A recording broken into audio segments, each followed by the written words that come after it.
My parents died in a car accident when I was only 5 years old.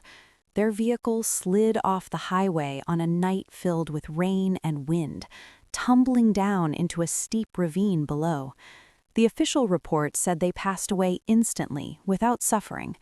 I've never fully believed that. Even now, when I close my eyes, the image of twisted metal flashes in my mind, and the wail of sirens echoes endlessly, like a memory that refuses to fade. There were no relatives willing to care. My parents died in a car accident when I was only 5 years old. Their vehicle slid off the highway on a night filled with rain and wind, tumbling down into a steep ravine below. The official report said they passed away instantly, without suffering. I've never fully believed that. Even now, when I close my eyes, the image of twisted metal flashes in my mind, and the wail of sirens echoes endlessly, like a memory that refuses to fade. There were no relatives willing to take me in. Decisions were made quickly, paperwork stamped and filed, and within weeks I was placed in an orphanage on the edge of the city. Those years felt endless, empty, and quiet in a way that hurt. I was clothed and fed, yes, but what I craved was simple human warmth, a sincere embrace, a gentle look, someone calling me daughter and meaning it from the heart. When I was 9, everything shifted. One mild spring afternoon, as I was putting toys back on the shelves after activity hour, the manager called my name and asked me to step outside. Waiting there was a polished couple who looked completely out of place against the worn concrete walls. The woman wore oversized sunglasses, her blonde hair pulled back neatly, her smile polite yet distant. The man stood beside her in a tailored navy suit, an expensive watch catching the light, his eyes sharp and assessing, as if he were reviewing a high-stakes deal. They were Mr. and Mrs. Ashford, real estate magnates known to the public as the Cold Steel Empire, famous for discipline, power, and secrecy. No one had ever imagined they would adopt a child, let alone someone like me. A week later, I was living in their home. The mansion felt unreal, like stepping into a storybook. Staff moved quietly through the halls, a chef prepared every meal, tutors arrived daily, a chauffeur drove me everywhere. My clothes were made just for me, and on holidays I received gifts from luxury brands I'd only ever seen advertised. Yet there was one strict rule. My adoption was never to be mentioned. I was introduced as a distant relative taken in under special circumstances. At social events, charity galas, and gatherings filled with influential guests and flashing cameras, I was instructed to speak little, behave flawlessly, and never reference my past. If anyone asked too many questions, I was to smile and redirect the conversation. Surrounded by wealth, I still felt like I was performing a role. Every gesture had to be precise. I learned how to sit, how to speak, how to choose the correct dish at formal dinners. Any mistake earned a cold glance from my adoptive mother, or complete silence from my adoptive father, as if I had vanished from the room. I never called them mom or dad. They never asked me to. My bedroom was beautiful, but the walls held no family photos, only art and framed images of them with politicians and powerful executives. I wasn't in a single one. Sometimes I noticed my adoptive mother watching me from afar, her expression unreadable, as though she were weighing whether I truly belonged. I told myself that if I worked harder, behaved better, became perfect enough, maybe one day they would truly see me as their daughter. But deep down, I knew some doors once closed never reopen again. Patrick studied software engineering. I chose psychology. We met at a mental health seminar at our university. I remember him walking in late, rainwater dripping from his coat, hair messy, smiling as if the storm outside didn't matter at all. He sat beside me and, while we waited for the talk to begin, leaned over and asked if I was there for extra credit or because I actually cared. I laughed. It was blunt and a little ridiculous, but it put me at ease instantly. We talked through the entire seminar and continued afterward. That evening, over dinner, I told him everything: the orphanage, the wealthy but emotionally distant family, the constant feeling of being out of place. He listened without pity, without judgment. He simply said I had survived, and that was what mattered. That was when I fell for him. We were together for 3 years. Patrick made me feel safe in ways I'd never known. He wasn't rich or showy, but he noticed everything: the way I liked my coffee, when I needed a blanket at night, when silence was better than words. For the first time, I felt like I belonged to someone simply as myself. But as our relationship deepened, cracks began to form. Whenever I asked about his family, he brushed it aside, saying they were traditional and lived very differently. I believed love would be enough. Slowly, though, I noticed he avoided taking me home. Holidays passed with me alone in our apartment while he visited his parents, never mentioning me. When I finally confronted him, he admitted his family cared deeply about background and origins, and his mother would never accept me. What hurt most wasn't the prejudice, it was his fear. The man who loved me didn't know how to stand up for me. He apologized again and again, promising he'd introduce me when the time was right. That time never came. Then he proposed, quietly, in the same park where we shared our first kiss. I cried, not from happiness, but from conflict. Part of me wanted to believe him. Another part remembered every moment of rejection. I said yes, knowing the real struggle was still ahead. The first dinner with his parents took place in an elegant restaurant high above the city. Everything sparkled: lights, glass, music, but the warmth was missing. His parents examined me like I was insignificant. Questions came sharp and pointed. When my past was revealed, the atmosphere turned cold. Comments about tradition, reputation, and uncertain origins cut deeper than any insult. Patrick defended me, stood up, and walked out with me that night. In that moment, I felt chosen. We registered our marriage on a crisp fall morning. No celebration, no crowd, just a quiet office, 2 signatures, and a promise made between us alone. We'll build our family on love, not approval. When Patrick told his parents about the wedding, their reaction was colder than winter air. His mother raised an eyebrow, looked him dead in the eye, and asked, "Do you really think marrying that girl won't bring shame to the entire family?" His father didn't say much. He just pulled out his wallet, placed a blank check on the table, and said, "If you let us handle the wedding entirely, this is yours. If not—" Patrick tore up the check in front of them. A few weeks later, we received an invitation to his parents' 35th anniversary celebration. Patrick wanted to go. He said he couldn't keep avoiding them forever, that maybe if they saw we were still together, still happy, they'd eventually come around. I didn't believe it, but I agreed. For him, I wore a simple yet elegant dress, hair in a soft bun, light makeup.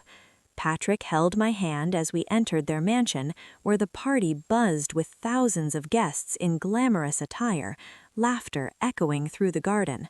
We felt like shadows stepping into a world that wasn't meant for us.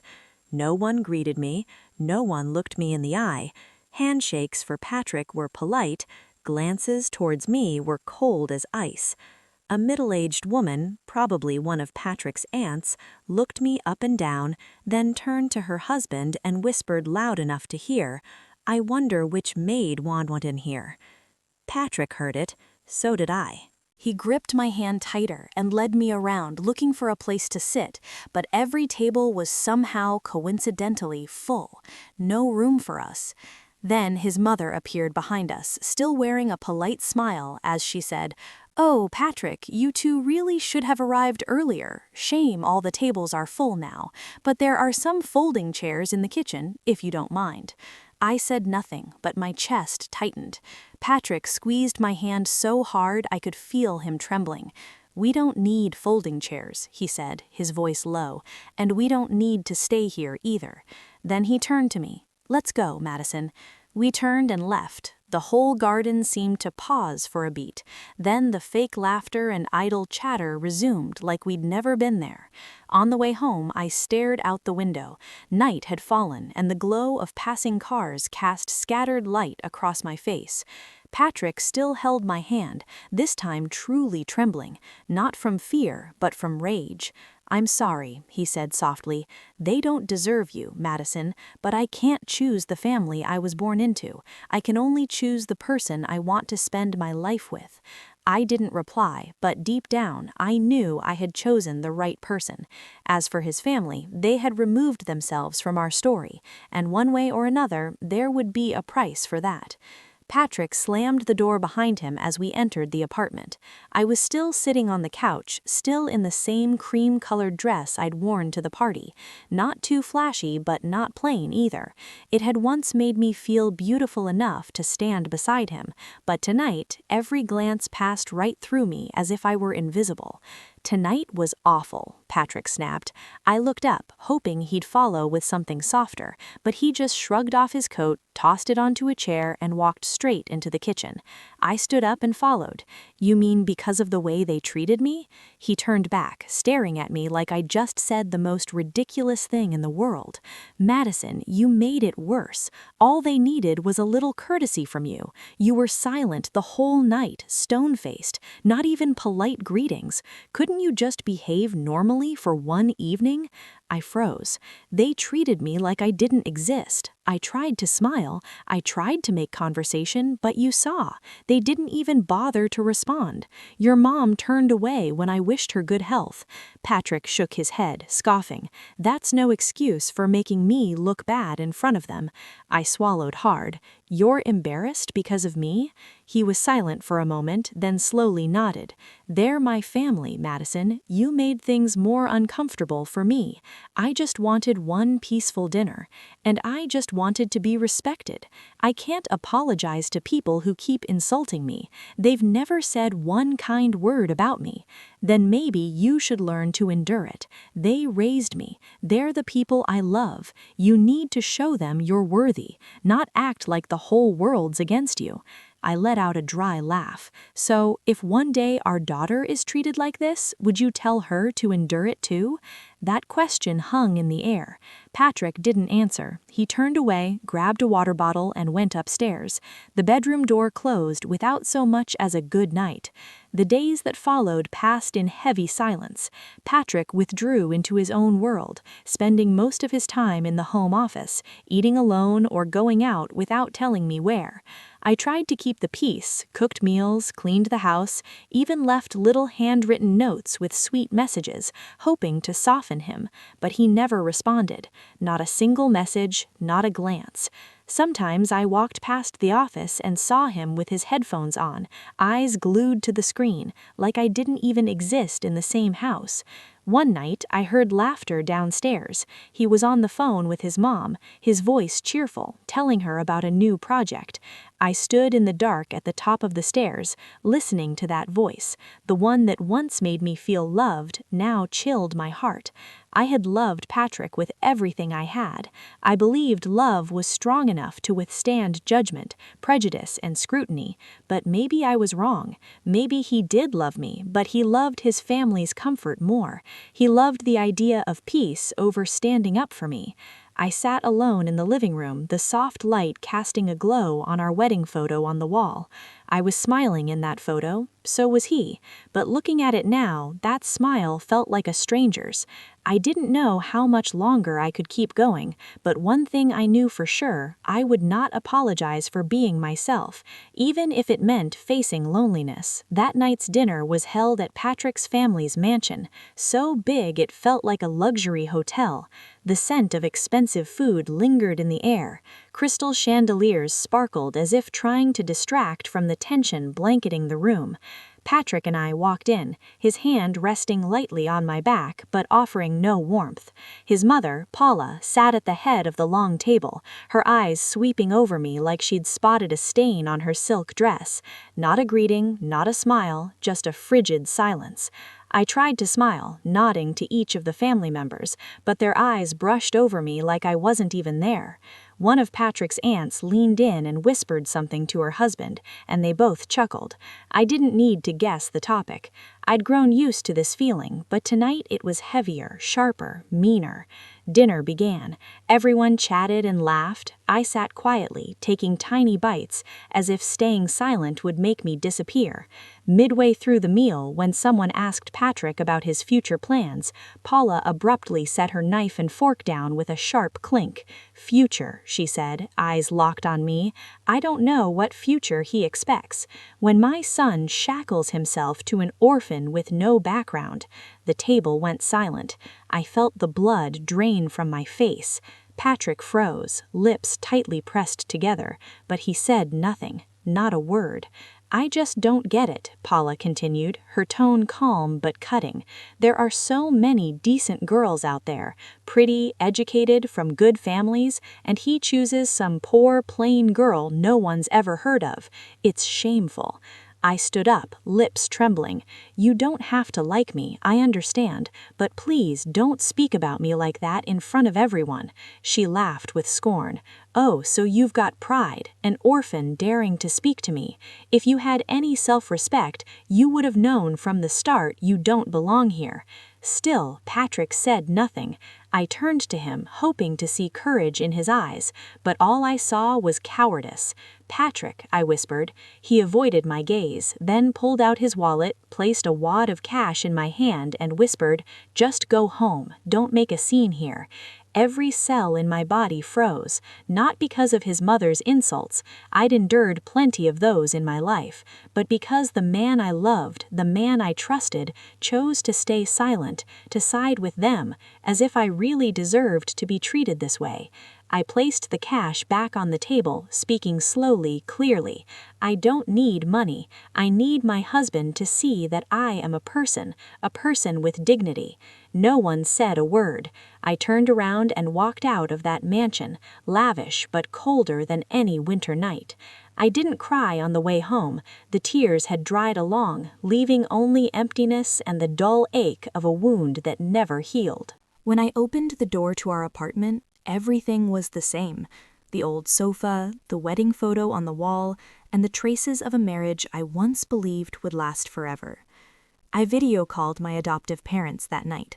They were in Switzerland attending the annual investment summit. But the moment Evelyn saw my pale face on the screen, she shot up from her chair. "What happened, Madison?" she asked, her voice shaking with anger. I told them everything, every detail. The dinner, Patrick's family's eyes, Paula humiliating me in front of everyone, and the moment Patrick handed me money like I was some stranger needing a ride home. I didn't scream, I didn't cry, I just told it all, calm, cold. When I finished, there was a chilling silence on the other end of the line. My father, Gregory Hawthorne, turned to my mother. "We're flying home immediately." 3 days later, they arrived in New York. I met them at a small cafe by the Hudson River. Evelyn hugged me for a long time. My father simply placed a hand on my shoulder, but his eyes said more than words ever could. "I won't let this go." "Do they know you're the adopted daughter of the Hawthorns?" my mom asked. I shook my head. "I never told them. I wanted them to accept me for who I am, not for the name or wealth behind me." My father narrowed his eyes. "They chose not to accept you. Now it's time they find out who they just rejected." That evening was Patrick's grandfather's 70th birthday party held at one of the most luxurious restaurants in Manhattan.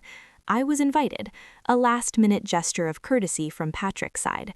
At first, I planned to decline, but my parents didn't agree. "They invited you? Good, we'll go," my mother said. Patrick had no idea who I was bringing. As we walked in, the chatter began to quiet.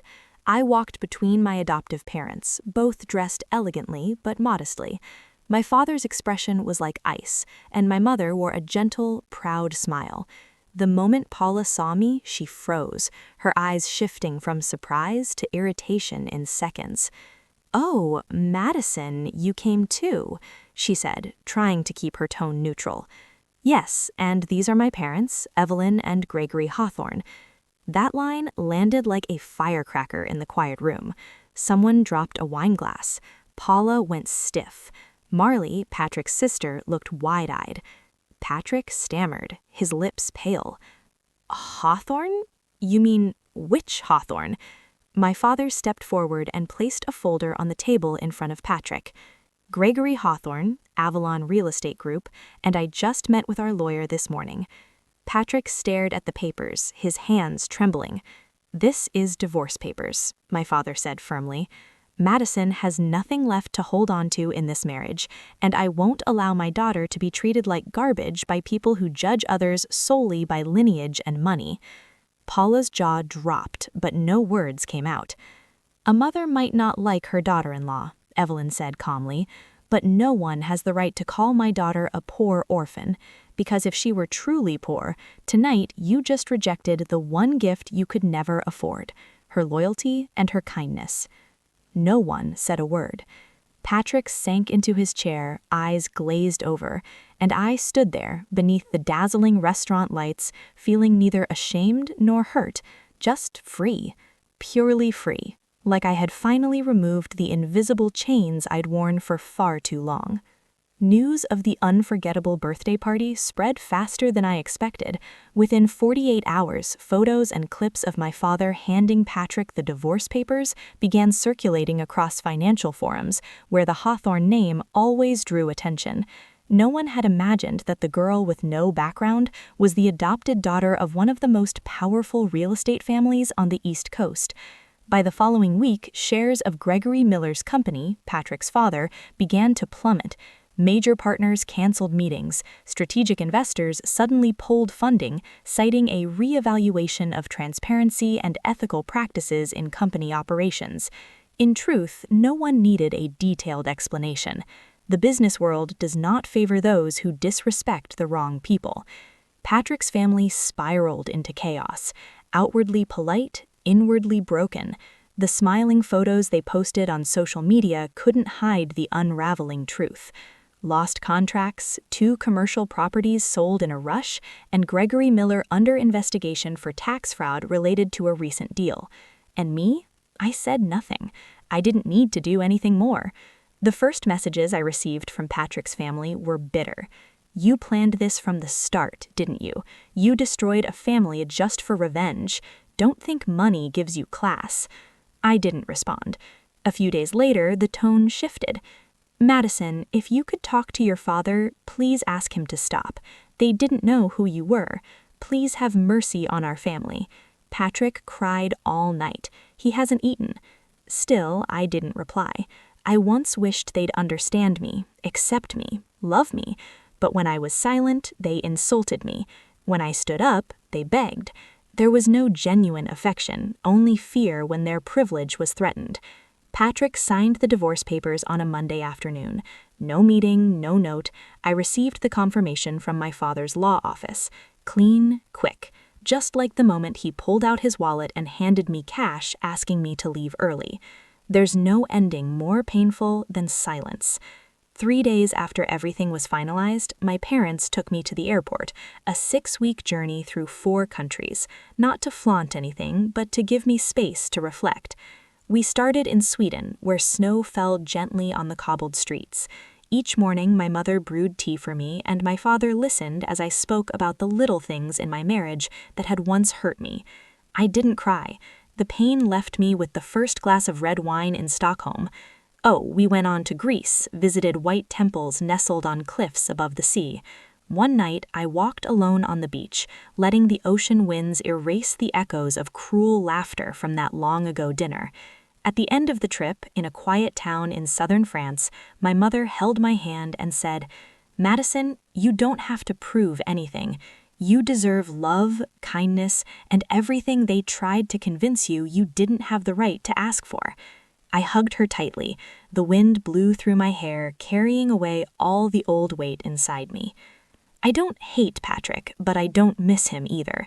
And I know, even if no one chose me at the start, I still get to choose my ending. An ending not marked by tears, but by absolute peace. An ending that doesn't need forgiveness, only freedom. Madison's story is a powerful reminder that silence isn't always weakness, and leaving a toxic relationship isn't failure. It's a courageous decision to protect your self-worth. In a world where people are often judged by status and origin, Madison proved that dignity, resilience, and integrity cannot be bought. When you stand up for yourself, you don't just reclaim your voice, you reclaim your entire life. What are your thoughts on Madison's journey and the final choice she made? Share your reflections in the comments below, and don't forget to follow the channel for more heartfelt and powerful stories about life.